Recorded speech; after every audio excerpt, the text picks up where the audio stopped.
Wow, do you remember that? That was the dumbest scene in that movie by a long shot when he like dabbed his face off and they saw the smiley face and they're like, we haven't thought of this. Like, then he told him to have a nice day. Have a nice, yeah. Ugh. Forrest Gump is one of those movies. Go back and rewatch it. Not that good. It's just not. I like Forrest Gump. The best part of the movie is when that guy is listing all the types of shrimp.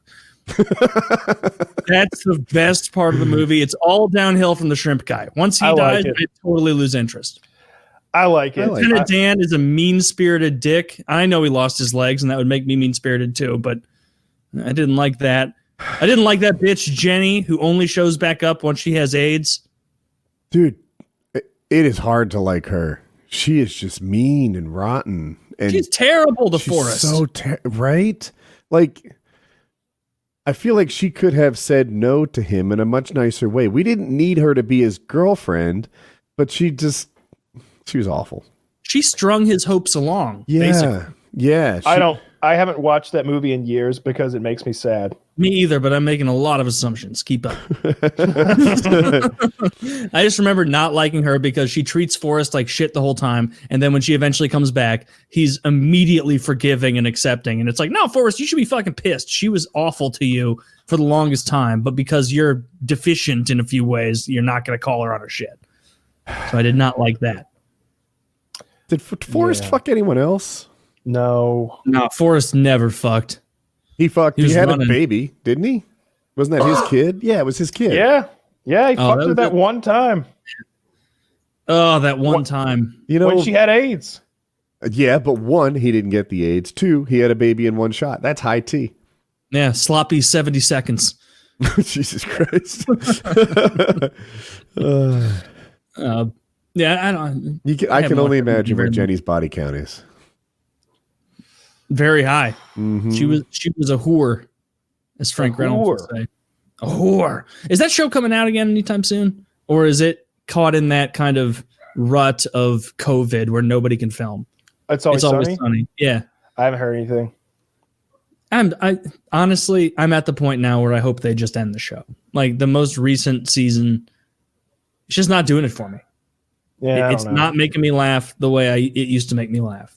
Like go, and if you are like, oh, it's not that bad, watch a couple episodes from season 3, and then watch the current ones. You know, it's like you can't even blame them for it because they're totally different people now. That's like 13 years ago, but yeah, it's not as good. But I'll still watch. I'm waiting on a bunch of shows to come out. It seems like it's been forever since South Park came out. Really Where would this one stack? My memory of it is good.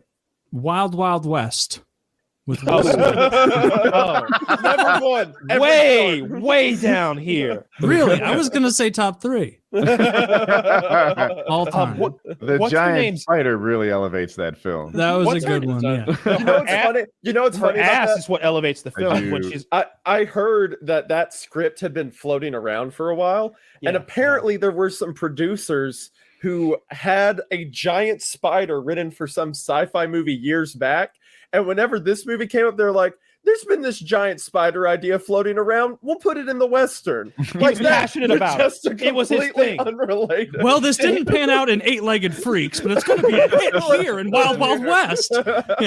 Who was the? So it's Kevin that one's Smith like is maybe told the story. Yeah, it was Will Smith and that white man. But who's the Spanish girl that's with them? Oh. That's like crazy attractive. I have not seen that movie since I was a kid. I don't at one point she's wearing those old timey underwear that have the button up ass square, but she hasn't buttoned it, and like they don't tell her, and it's great. Like she has just tremendous ass like hanging out of the back of the old timey underwear, and they're just trying to play it cool. Like what movie is this? Wild West. I don't remember that scene, but now this must be maybe it is pretty good. You get to see Salma Hayek's ass. Yes, that is. I've got. What's that one again? He's about to say I got pictures of it. Will Smith turned down The Matrix for that film. Will Smith was supposed to play Neo, and he's like, "Nah, I've got this other project, Wild Wild West." Thank God he didn't play Neo. I know, right? Like, he would have been. They wanted Will Smith to play Neo. It's like just a fundamentally different film at that point. I don't even remember. I only remember liking the first Matrix. I don't have really many memories of watching the second or third, which means that as I watched them, I must have thought they were shit. I watched them, and at the time, I convinced myself they were good because I was such a big fan of the first one, and I saw them all in theaters. And I remember sitting there like blown away at the time by the CGI of the second one. And I look at it now, and it looks like shit. But at the time, when he's fighting that infinite group of Agent Smiths in the basketball court, it looks bad. But back then in the theater, I specifically remember being like, wow, holy shit. How many of them are they? It looked cool because he's doing hundreds. He's completely digital at this point. So he's basically a cartoon character. It looks really bad. It looks bad. Does it? But in the third one, you had those albino twins with the dreadlocks. They looked cool. That was the second. They looked cool, and that's when you got to see Morpheus like come back with the samurai sword and like do some and the Glock 18s. And he's got a great scene where he like cuts an Escalade in half and then blows it up with the Glock 18. That Escalade and the CTR, whatever the Cadillac car, those weren't on the market yet. Those were like 2 years from production. Like they were still almost concept shit, and they threw them in the movie. The same thing with that fucking cell phone. Back then, before like I don't know the iPhone and just being a square piece of glass took over, I wanted that cell phone so bad. That Matrix cell phone, dude. I wanted that cool. They're expensive. They looked cool at the time. Now, did you ever see people with flip phones now? Mm-hmm. At this point, it's like, what are you doing? Like, what are you trying to prove, sir? It's a burner. Oh, phone. someone doesn't need maps. Bragging about you have a good sense of direction. Fuck you. That's what I really think when I see people with flip phones. I'm like, wow, so someone doesn't get lost all the time. Fine. I don't mean the traditional clamshell. Have you seen the new ones that are just like a screen? They're essentially your the folding screen. But folded in fucking half. Yeah. It seems like something I don't need, and it just adds another failure point. Like if I'm going to use my computer, they put that thing in a machine, dude. They put that thing in a machine. I've watched it. They put it in that machine and like bent it over and over like 10 million times or something. Well, I don't want that one. I want the one that hasn't been bent 10 million times. They've all been bent. I like it, but it just doesn't seem like it's worth the like extra money because like the main thing that I like about my phone is that's not a feature. Imagine if you bought a grill and they're like, trust us, at the factory someone used this to cook thousands of meals. You'd be like, fuck you, give me a new grill. Like not your phone. They don't bend your phone. They bent a phone to make sure that your phone could be bent without anything going awry. They don't bend them all. We are losing so much money on this 10 million bend per phone policy. These are awful. Why can't we just rye about it? Millions of factory workers carpal tunnel syndrome. Don't rye about it. Don't rye. You're a ryer. Don't be a ryer. This manufacturing philosophy will not work for condoms. It comes with spunk in it. What the fuck? I came in it 10 times. It didn't mostly work. Yeah. Is that true? I get all my information from the Passion of the Christ. It is 100% true.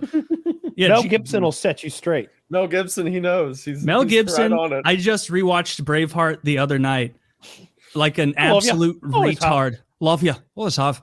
Like I fucking started the movie at like 11:20 at night, and then like I got into it and I just couldn't stop because it's so good. Man, that is one of those movies that like you almost don't remember it as good as it was until you go back and watch, because it's not just the cool story and everything and like the good acting from Mel and everybody else. And there's it's funny, like after watching Game of Thrones and these other fantasy like series, you can like see a lot of those guys back then too, who kind of played those like gruff, Scottish characters or whatever. And then but you're like, oh, that guy was, 3 of those guys are in the Night's Watch. Neat. Like, cool. That one guy with the scar on his face is in everything. Mm-hmm. He's good. I like him. But that movie is so tremendous. I love that. What else? Like that, Apocalypto, those are probably his most famous movies, right? Well, Mad Max, that's big. I mean, for me, it's always been Lethal Weapon. But the one that slides under the radar is Payback. Do you know about Payback? Mel Gibson's Payback. This is Lucy Liu's debut. She is prime Lucy Liu, and she plays a dominatrix in this. So she's all up in she's like a gangster dominatrix. So she's all up in like leather and like thongs and stuff. And There's this great scene where she's about to get into a gunfight and she's like, hubba, hubba, hubba. And then just like, brrr, and they had this crazy gunfight. The premise is this. Mel Gibson was cheated of his money and left for dead by his ex-business partner. And like this heist they were a part of. And his like wife, fiance, girlfriend was on the other guy's side. She was a traitor in this situation. And he got screwed out of obviously his end of the money they were going to make or whatever. But I think he also goes to prison for like a long time, like several years. Well, he's out and he's looking for payback. So he's going up the ladder, you know, trying to get his $5,700 or something like that. And people will be like, $5,700? My fucking luggage costs more than that. You're in my house over $5,700 fucking dollars. I want my money. I want my $5,700, not like, more, not less. And there's a scene where he's being tortured. They're smashing his toes with a hammer, and the guy goes, starting to look like roast beef. and Mel's like, all right. I'll tell you. And he finally tells them what they want to know. And it's this whole other plot. It's great. It's a fun movie. There's lots of revenge. It's kind of fantastical a little bit. Like it's a little bit sillier than our reality, but not so much so that it doesn't take itself seriously. It's just a little sillier. Like the fact that Lucy Liu is like a dominatrix and all that, that's kind of ridiculous. But he's just going through these gangsters, and he's just he's the scariest, smartest guy in every situation, pretty much. He runs like a big, scary bouncer, and his move is to rip the guy's jewelry out of his face right away. And then he's got I can't remember if it's his nose ring or what, but he's like dragging him into his boss's office by the nose ring, and then he rips it out anyway. Like he's just a son of a bitch, and every step of the way. And it's over like a small, petty amount of money. No, payback's being led around by your nose. You have to feel like a real retard being led around by a nose ring that you like went to the store to have put in your like. Maybe people like don't know this about like why nose rings are in like bulls. Like it's to control them. Like if you grab onto a nose ring of a bull, like it's going to do everything. Yeah, it's going to do everything you say. Your frenulum, yeah. You say, dude, if you put a ring in its fucking frenulum, you're gonna have some problems. That's called a Prince. That's actually called a Prince Albert. That's right. But no, I'm a little more progressive. I put a Jacob's ladder on the top of my Philtrum frenulum. You know, that's just Philtrum frenulum. You don't get that mixed up. It's easy to transpose. You know. Actually, said 90s was the best for movies. What are your top 90s movies? Oh my God, Heat, one of them for sure. I mean, when did Starship Troopers come out? Yeah, that one's fucking great. That's early 2000s. That's like no, 1998. Yeah. Starship Troopers, 1998. Oh, are you right or are you guessing? I'm guessing. You'll be right. Oh, Kyle backed off quickly on his claim. 1997. Well, hang on. Let me come up with it. I bet. Oh, was it 97? Yeah. I thought it was. I watched it with my dad in theaters. I remember that. I would have been 11, I think. I really enjoyed that movie. I'm told it didn't do the books justice, but I still liked it. Oh, I thought it was great. Were you laughing at Taylor? Like the adult because you were. No, I was laughing because you're like 1997. I would have been 11, I think, and it's like. What do you mean you think? Like it's you born in 86. Like do a little math there. You know? Like I don't know what month it came out, Taylor. There's a big difference between a 10-year-old and an 11-year-old. Cool your jets. Not everyone knows 97 minus 86. That's not a thing that people just know. No, I think it is. I think it is. It's incalculable. I'm pretty sure. Kyle puts himself back in the math knowledge of himself at the time. Here are other good movies that came out in 1997. Okay. Total Recall is one. I think that was Braveheart. Did Braveheart come out in 97? Braveheart came out in Demolition Man with Wesley Snipes and Sylvester Stallone. You know, like the Stargate was really good back in the day. I mean, this is all new shit. These are all bad movies.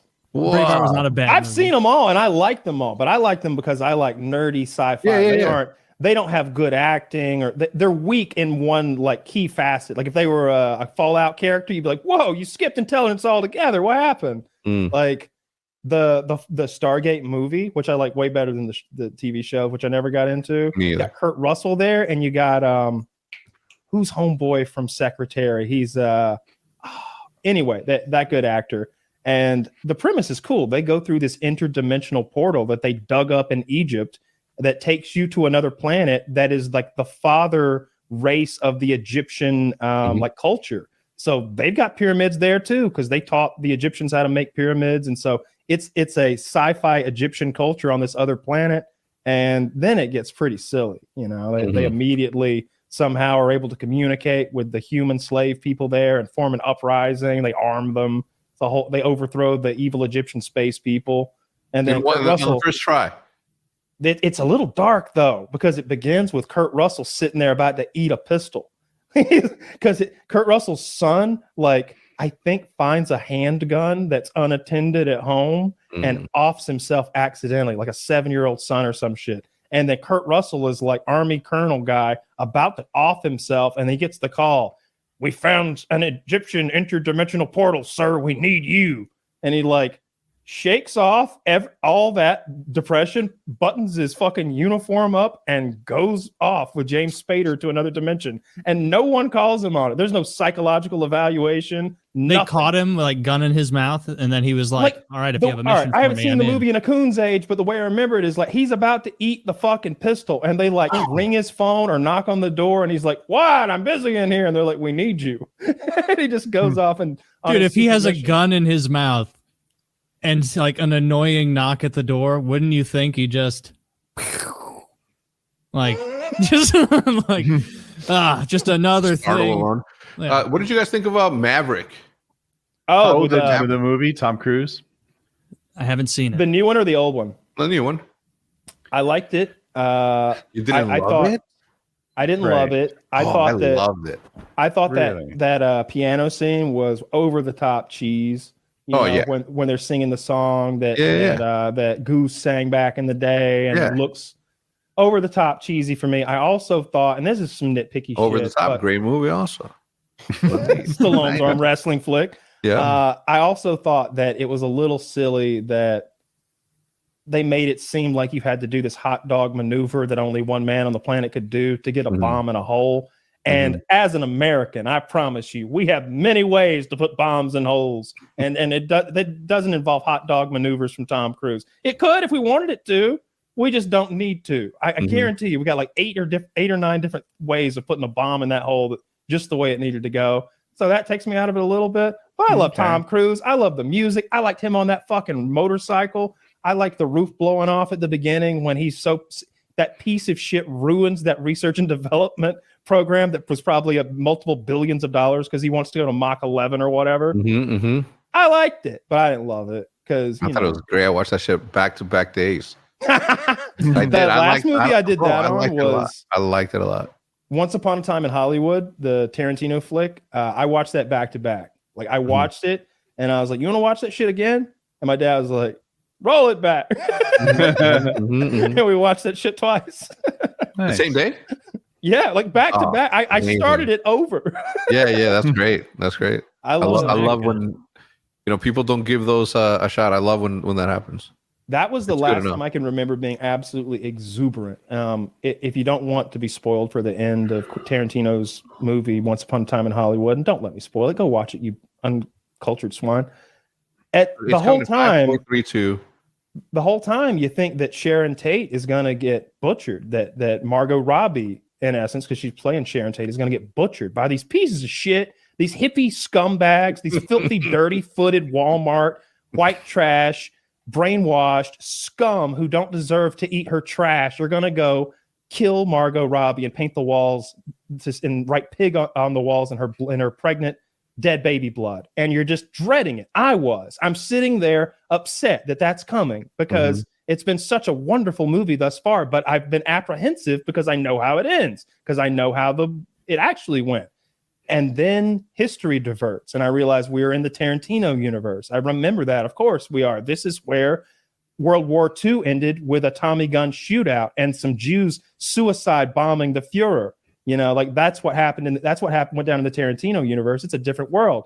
And I was exuberant watching Brad Pitt and his pit bull massacre, maim, and destroy the Manson family. So and good. then you get, and just when I was like sore from laughing and cheering, you get to Leonardo DiCaprio, and I know he's going to get the flamethrower out. I'm just like, get the flamethrower. And then when he does, he just shows up and burns that already blind, massacred bitch alive. And it's wonderful. It's wonderful. I haven't enjoyed a movie that much since then.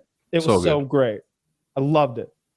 There's a good, it's not martial arts show that I just started watching. It got recommended to me on TikTok. I know, why do I have TikTok? But it's called Bloodhounds on Netflix. So fucking good. It's in Korean. I mean, you can put it in English, but I watched it in Korean with the subtitles. It was usually better.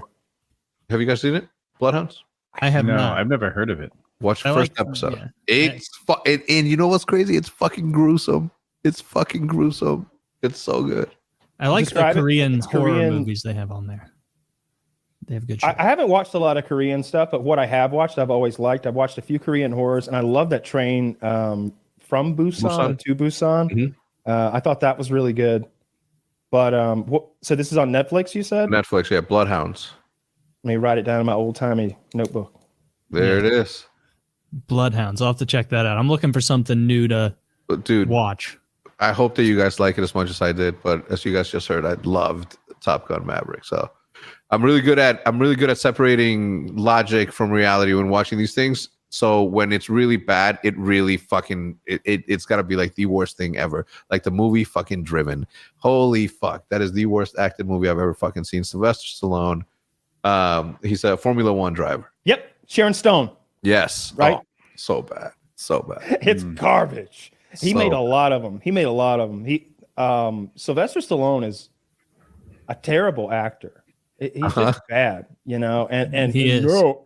Dude, like Rambo, I love Rambo. The last two Rambos were fucking great. He has these shining moments where he has like Rocky 1 and Rocky 2, to some lesser extent, obviously. Good movies, great movies. Rocky 1 original screenplay Oscar or something like that. That he wrote the fucking thing. And then Rambo, I like Rambo. First Blood is great. I don't really like the next ones. They're just kind of schlock. They're machine gunning Vietnamese people, and I can get down with that. I made videos about that. Isn't that what the whole first one is? No, the first one, we've discussed this before, but only one person dies in the first one, and it's an accidental death. The first one is about a Vietnam vet being bullied by law enforcement and going into a PTSD episode and fleeing into the forest, then being pursued by the sheriff's department, who's led by that overzealous sheriff, and the National Guard. The whole time, Rambo was begging to avoid confrontation, and they're chasing him constantly, dogging him through the forest, trying to force him to kill them, basically. And then he snaps at the end. And like in the book, he kills himself, you know, but we needed sequels. So in the book, in the movie, he cries and his colonel hugs him and he goes to prison. That's how Rambo First Blood is. And that's a good movie because that's a lot of good acting on Sly's shoulders. Yeah. But man, these days he makes junk. He just made Expendables 4. I think Ronda Rousey's in that shit or something. Like, come on, he's making bad movies. I think Sylvester Stallone's in his mid-70s. He's got a TV show right now where he's a retired gangster who just got out of prison, and he's like living in the modern world. And he's strong arms dispensary guy. He goes in, he's like, you give me money. And I was like, it's all digital. Like, what are you talking about? To Taylor's point, he's getting too old to be an actor. He should be president. He looks big. You should. Yeah, after you hit like 70. Hang up your fucking acting chops, get into politics, see if you can run the world. Won't be the first time. Yeah.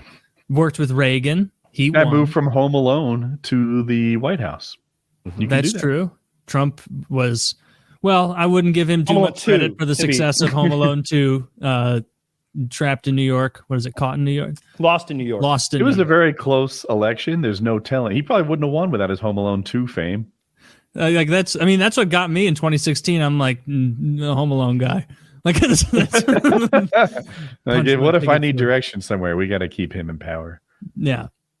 Yeah, Sylvester Stallone should probably. Speaking of older actors, he's not even as old as Sylvester Stallone, but I saw it today. Pretty sad. Plenty. So Bruce Willis is like non-verbal now. Yeah, like he non-verbal. can't. Verbal. Yeah, like he can't communicate verbally. He can't read. Finally, the movies end. Good. Wait. Taylor, did you see him at his birthday party? Is that what you saw? I saw an article today that was like his frontal dementia, whatever subtype of is that. Like aphasia is the first thing. Diagnosis. Yeah. Yeah, and then like now he has like full blown dementia. Like he can't fully understand language. Like he can't read anymore. It's really sad. saw him at his birthday party. They brought the cake out, and he was so happy. He was really excited. I think it was from like this week. Like it's super current, and he was talking, and he was like excited, but it was almost like Down syndrome excited. Like he doesn't seem like he's really happy. He's having a great time, but I'm not sure he fully understands who all these people are and what's happening. He just knows it's a good day. Well, yeah. I'll tell you, Cake. you know, he kept making those movies, and it was upsetting. They call them geezer teasers, where they have like a $4 million budget, and he gets like 3.9 of it. And then they string together this bullshit fucking movie with him on the cover, and then he usually sits in a chair through most of it, or gets CGI'd into some space uniform or something. It's a good thing he did all that. He's got a fucking earpiece in his ear like the whole time, just like talking, because he can't memorize lines anymore. Movie? His best movie as far as performance, or like my favorite movie? My favorite movie might be Die Hard with a Vengeance, which is Die Hard 3. Okay. Samuel L. Jackson and him pair up. So that's a good one. That's Die Hard 2 should just be removed, because 1 and 3 are direct sequels. The brother of the villain from the first one has come back, and he's played by Jeremy Irons this time. And he makes McClane, bombs are in schools all over New York City, and he makes McClane go to Harlem, or like the black part of New York, which, New York. And he's in his underwear with a sign that says, "I hate ninjas," but it doesn't say ninjas, and it ain't censored. It's just a big sign that says, "I hate the N-word." And he's standing there because that's what the man's making him do, or he's going to blow up a school. And Sam Jackson gets involved because he's like, it's like, "Call 911. Tell him somebody's about to get murdered." And he's like, "Do you see the homeboys over there? Because you got about 3 seconds before they notice you and murder you right here." And he's like, "Ain't nothing I can do about it, man." McClane, he's trying to play like he's crazy. "I am the child of the Lord Almighty. His light shines through me and onto you." And they've got switchblades in his face. That's my favorite. He's like, "No, I hate the term. Although I hate the term." You won't ever catch me using this word. Top Bruce Willis movie. Armageddon. This good. Yeah. Wait, you don't like it? No, come on. So good. Just doesn't appreciate culture. Oh man. I mean, look, if you're a kid, I'll tell you what, 12, 13-year-old boy movie, holy shit, Armageddon. You get that one scene where he's like feeling Liv Tyler up, like playing where there's slightly hairy belly button.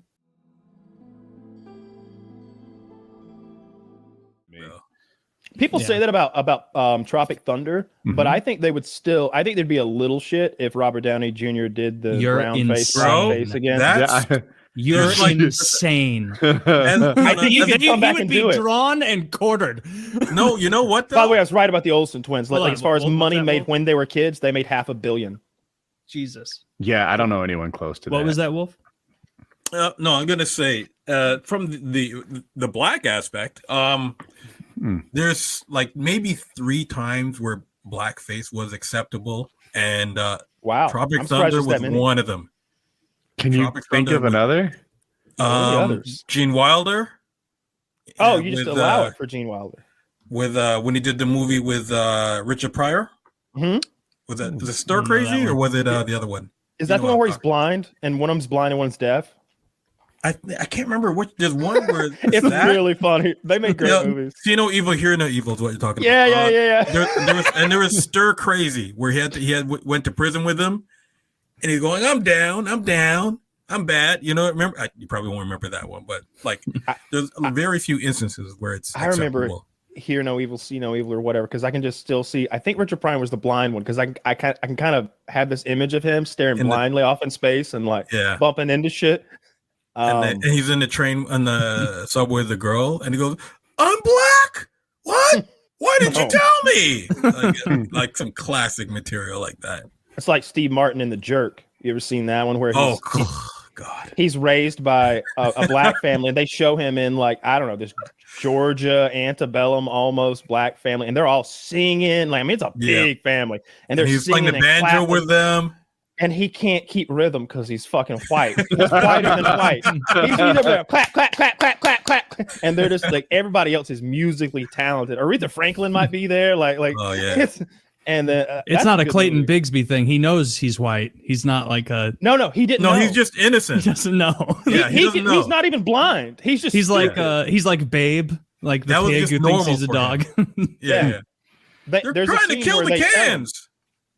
They're trying to kill the cans. That's You so remember that classic. scene? They're of trying to course. shoot him, and they're He's so goddamn stupid. He gets this job at a filling station, a gas station, but he's the guy who pumps your gas. It's old timey, and I can't remember exactly why, but he's pissed off a sniper, and that man is trying to kill him with a sniper rifle from range, but he keeps missing and hitting the oil cans that are there because it's a gas station, and he goes, "Oh, someone's trying to kill the cans!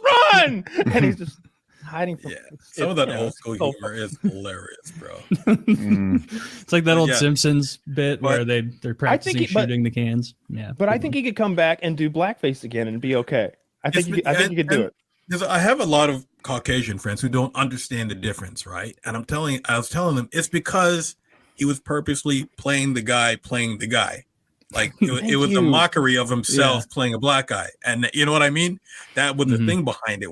And he was believable, right? If you gave those good, if you gave those lines, if you like remove that like third wall or whatever it is, like the thing within the thing, and you just give those lines to a black actor. You'd have to find a good one, bro. I'm telling you, to be Robert Downey Jr. He's so believable. The commercial where he's talking to the black guy, and the black guy goes, "What do you mean, you people?" And then Robert Downey goes, "What do you mean, you people?" Like it was like it was perfect. You couldn't do that any better. There's like a lot of this other have you seen the shit where he's in character with his black family? Then they're black people, his black sons. I can't remember. Oh yeah, you showed me that. Yeah, it's pretty. Was it an outtake? It's like I don't know. It's like a behind the scenes, maybe. Yeah, or I don't know. Back then, DVDs had lots of extras, and I think this might have even been one of them. And it's him staying in character with his black sons, and he might. and it's wild because he's being kooky. He's like crazed, like he's talking all sorts of crazy stuff. He's on drugs. Sometimes he's like got a gun or a knife he's like gonna kill the kid because he thinks the kid's turned into a demon or something. Like it's crazy shit. He's like sprinkling holy water on one of them. Maybe he might do an exorcism. It's really silly shit. I gotta see that. That's hilarious. I love Robert Downey Jr. I wish that. Oh, he's amazing. As much as I love him in Iron Man, and I exactly. That's what I was gonna say. As much as I liked him doing Iron Man and making the whole Marvel universe work and happen, and all. I need another Sherlock Holmes movie. I like Kiss Kiss Bang Bang, like those type of little movies that he did. That's with Val Kilmer. That's a fun movie. But I liked him back in the day as Chaplin. He as Charlie Chaplin. But I don't know that he is still working, or if he is, it's little stuff that I don't catch.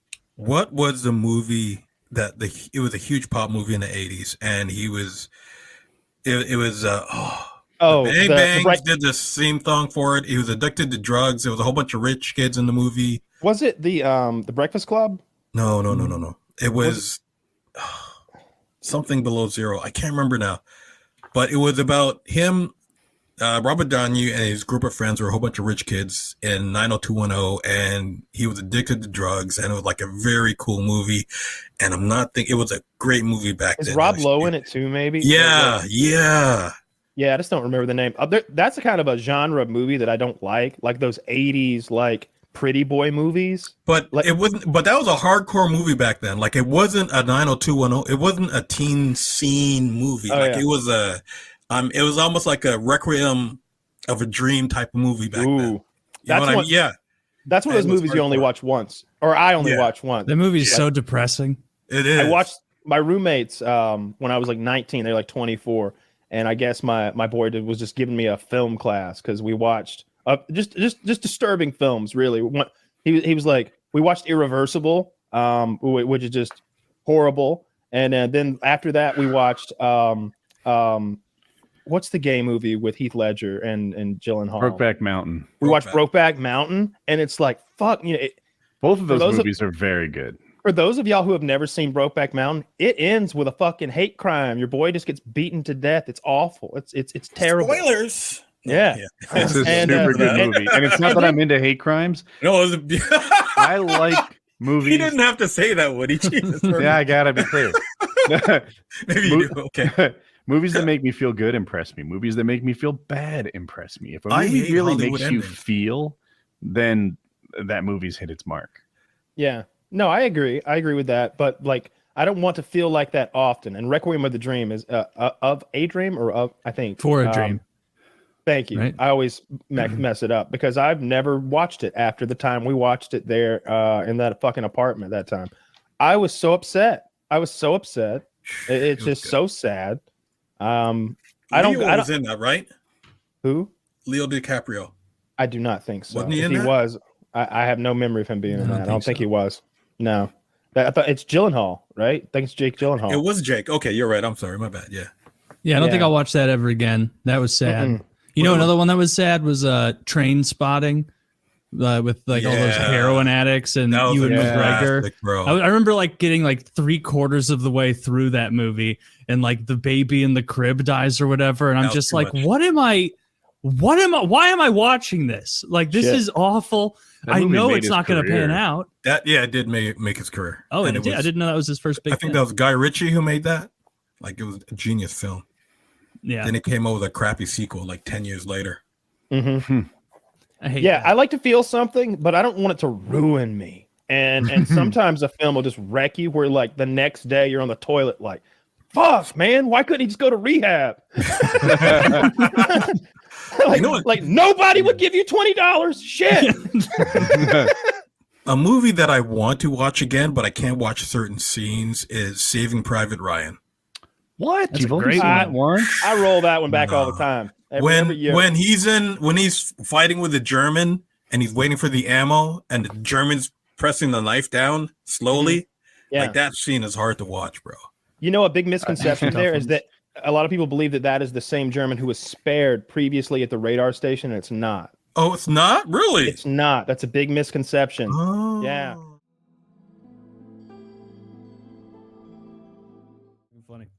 The 80s were such a great time for those beefy fucking like if you're going to be an action star, you had to be, it seems like Steven Seagal has always kind of been the exception to that rule. Like he was always in shape, I suppose, and athletic looking, but he was like the fourth rate action star behind guys like Arnold, Stallone, even Jean-Claude Van Damme. And then just you see the supporting cast of those movies, the bad guys were often the same group of guys who were also like these big muscle head motherfuckers, just probably Arnold's buddies at Gold's Gym. Like he's like, would you like a bath in the movie? Yeah, you're jacked. Let's go. It just everybody was huge. I love that about those movies. I wish that would come back because I feel like now everybody's just sort of, I don't know, athletic-ish. Yeah, They're not they were Arnold a lot style. more like liberal with steroid use in the movies back then. I think like they didn't talk about it, but I mean like they would sauce it up pretty hard, and it would be guys that were just like actual bodybuilders in their regular life that just got thrown into movies, even if they weren't like the actual most popular or I guess best actor for the job. How does How does Stallone? That's how the Mountain is. Like, the Mountain's not a bodybuilder. Thor Bjornsson or whatever. Yeah, but like he was a power lifter, and that's why they picked him for the Mountain. They're Are just those like, who's the biggest human on Earth? he didn't have He to doesn't talk need to about. be able to talk. Yeah, Perfect, yeah. that guy. How do the action stars of the 80s compare to the Avengers of today? Like the Helmsworth, Way bigger. the Chris Evans, way bigger.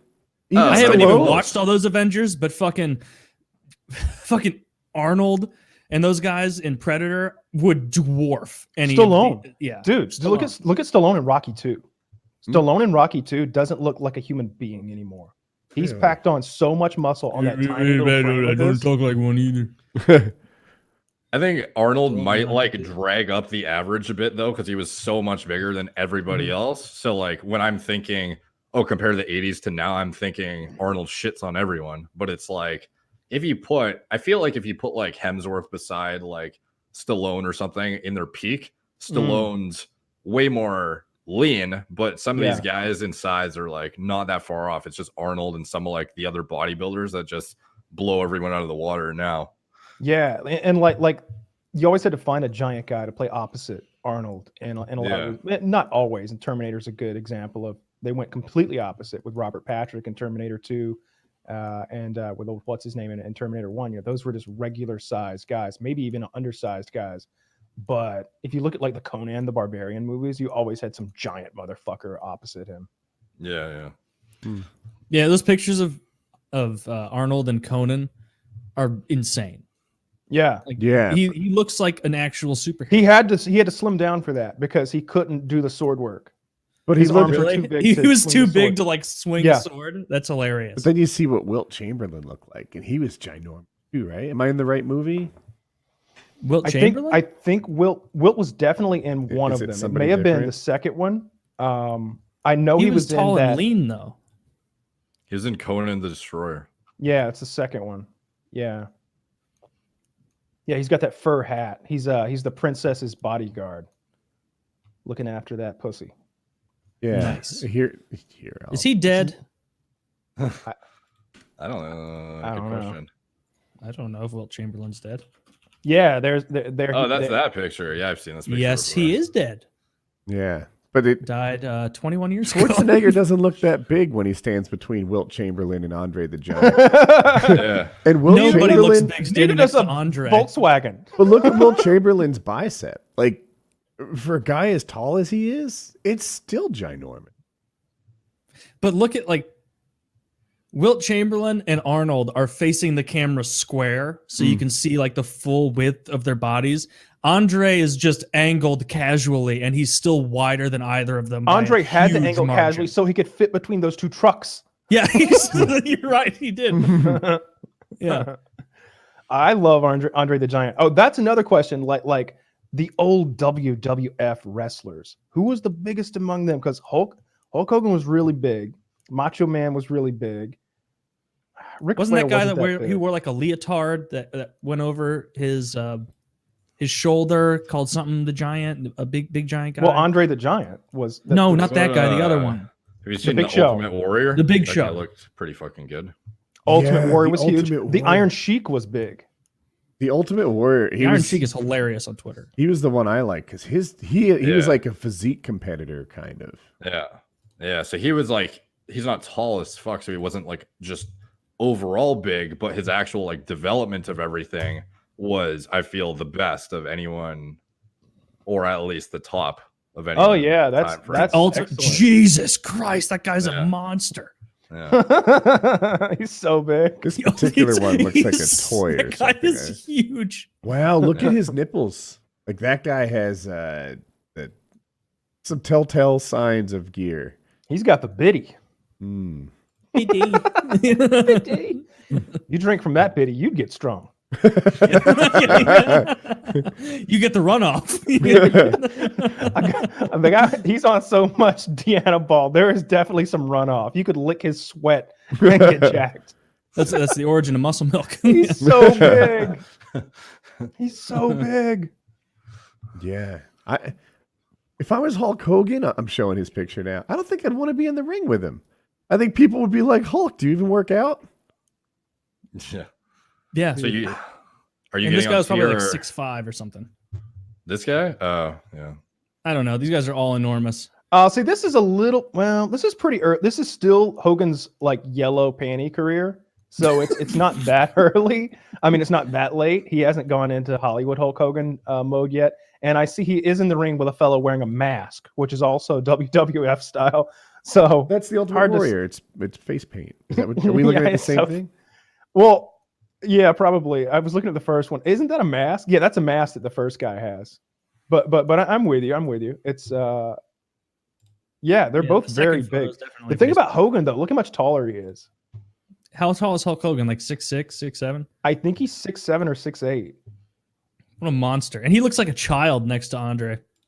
Yeah, yeah. Have you ever seen the WrestleMania where he slams Andre? He picks him up.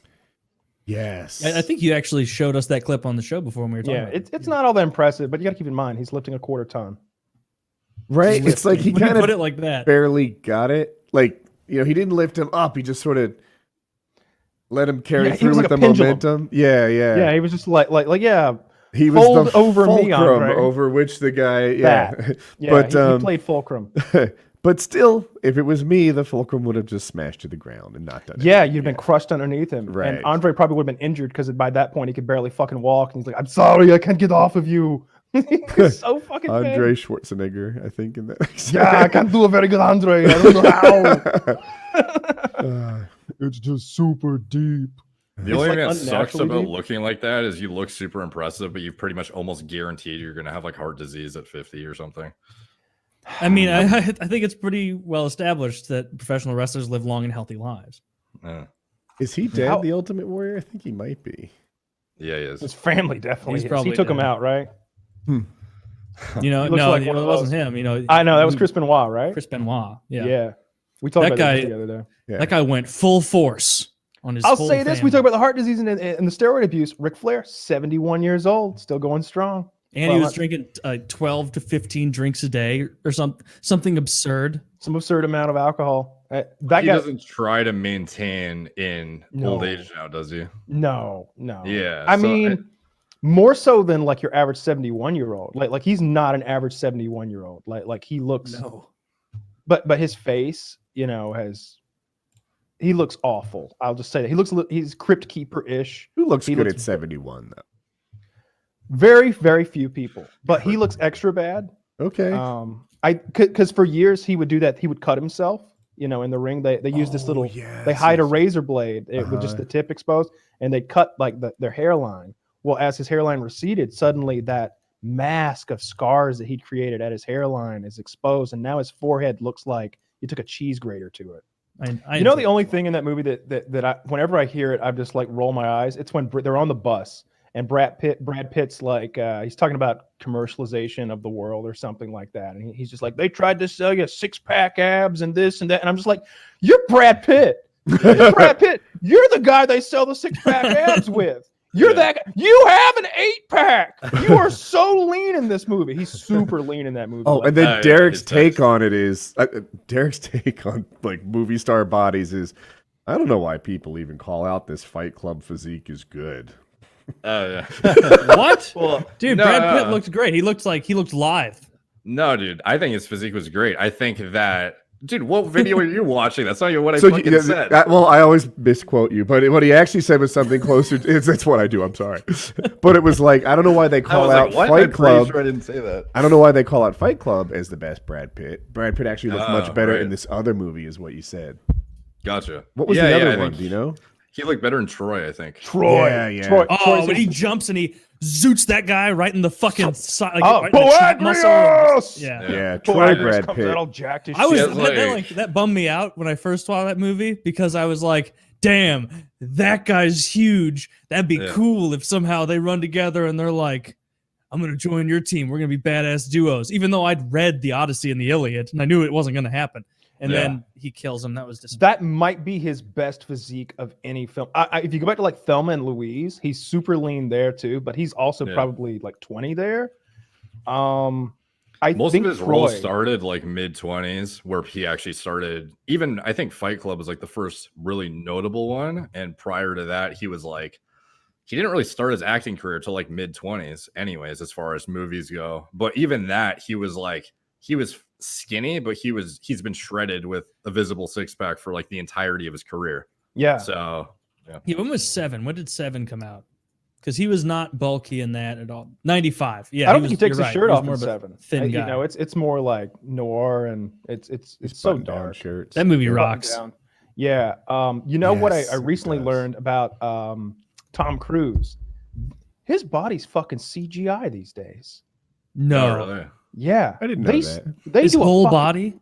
They do a CGI overlay when Tom Cruise is shirtless now. That can't be true. How? Jeez. It Absolutely. has to be true. He's over 50, and I look at these Where- things what through was this he last- distorted lens. When Derek In The does a Mummy? video and says, "Hey, let's look at how Chris Pratt got as good looking as he is," all I want to hear is he's on massive doses of tea. And Woody, it's okay you look like that. If you could make those videos, it would help my self-esteem. Chris Pratt in Guardians of the Galaxy, Derek's takeaway was he just worked hard because he had been fit earlier in his life and he just cut the weight and got back to who he can normally be. I think it was Captain America Chris Evans. Yeah, Chris Evans, and he looked at him in Captain America, and admittedly he could be CGI'd. He could be enhanced, like we're talking about Tom Cruise. But he was like, I don't know, this just looks like him from earlier roles, but fat.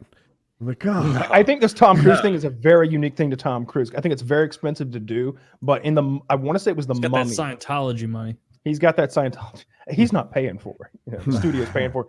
But like with they were really banking on the Dark Universe to be Warner Brothers, like I believe it's Warner Brothers, to be their Marvel, to be this new thing with like the Invisible Man and Frankenstein, and because nobody owns those characters anymore. They're too fucking old. So you can just use them. You don't have to pay somebody to make a Captain America movie. You can just, I'm going to make a Dracula movie, because who owns Dracula? No fucking body. So they made the Mummy, and they've got like Tom Cruise and a couple other stars in there. Oh yeah. What's his name? The Australian who likes to beat people up from Gladiator. Crowe something? Yeah, Russell Crowe. Russell Crowe fighting around the world. Fighting around the world with Russell Crowe. Gonna beat the shit out of someone here. Fuck him up a bit. We're just gonna pick a fight here. So I don't think that's him. I don't think he's legit anymore necessarily, but he's still fucking badass. Like, I guess kooky as fuck, but I really want to see the new Top Gun movie with him in it. The visuals with him in the cockpit. Like, we were watching that trailer with him in the cockpit for Top Gun 2, and my dad and I was like, if it weren't Tom Cruise, I'd never say this, but is it possible he's flying that fucking fighter jet right now? Is that possible? Right? Could they have given him a fight? I know he's not, but it's just, it looks so real, and he is one to jump in and just do things. Yeah, he really does learn shit like that. He learned to skydive. He's an expert skydiver. Did you guys know that? He has something like 7,000 jumps. Yeah, if you want to go solo, you've got to get to a pretty high level anyway, and then he kept going above that. Yeah, he's Did you see where he like snapped his ankle in that like jumping scene? Yeah. No, I did not. In like a Mission Impossible, he just he was like jumping from building to building and he like snapped the shit out of his ankle and then just like kept going.